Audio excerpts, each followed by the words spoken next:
Hello everyone, সবাই কী করছো, কেমন আছো? আশা করি খুব খুব খুব ভালো আছো। আমিও খুব ভালো আছি। গরম অতিরিক্ত পরিমাণে পড়েছে, তাই আমার গোপু সোনাদেরকে আজকে আর জামা পরাইনি। আজকে হচ্ছে মা সুন্দর করে মালা দিয়ে পুজো করেছে। আজকে জলখাবারে ছিল হচ্ছে এগ চিজ টোস্ট আর এখানে সস। তারপরে এসছে আমাদের একটা পার্সেল। আসলে আমাদের বাড়ির ঘড়িটা বন্ধ হয়ে গেছিলো, তো আমি অনলাইনে একটা ঘড়ি অর্ডার করে নিলাম। তারপরে এখানে দেখো আমাদের ঘরের টেবিলেরটার কী অবস্থা, টুকটাক কিছু কাজ ছিল, সেই কাজগুলো কমপ্লিট করলাম। তারপরে এখানে এনেছে চিকেন কষা আর ভাত করবে মা আজকে। এখানে মশলাটাও দিয়ে দিয়েছে, এখানে পেঁয়াজটা ভাজলাম।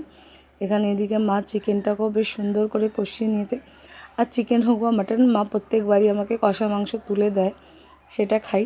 তো এখানে এত পরিমাণে গরম লাগছে, জাস্ট সবে চান করে এসে বসেছি, দরদর করে আমি রীতিমতো ঘামছিলাম। তারপরে আমার আবার একটা পার্সেল এসে এই চুড়িদারটা এসেছিলো, সেটা যে আমি তোমাদেরকে খুলে দেখাবো সেটার আর আমার এনার্জিতে কোলায়নি।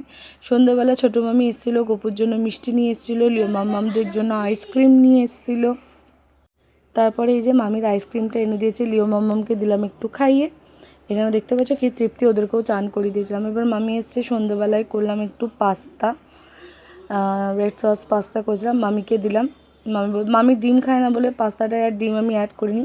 এখানে আমার অনেকগুলো নতুন জামা ফিটিংস করা ছিল। ছোটো মামি এসে আমার জামাগুলোকে ফিটিংস করে দিয়ে গেছিলো। আমি ওয়েট করছিলাম যে আমার মামি আসলে মামিকে ফিটিংস করতে দেবো। তারপরে রাত্রিবেলা এটা এখানে মামির জন্য মা করেছিল যা, সেটা টকের ডাল পোস্ত এগুলোও ছিল, মামিকে দিলাম, মামি খেলো। আর এটা হচ্ছে জিরের জল, সেগুলো হচ্ছে জিরের জল দুজন মিলে খেলাম। আর এই লজেন্সগুলো আমার হেমারানি এনে দিয়েছে। এই লজেন্সগুলো আমার খেতে ভীষণ ভালো লাগে, বিশেষ করে গা গোলানোর টাইমে খেলে ভীষণ ভালো।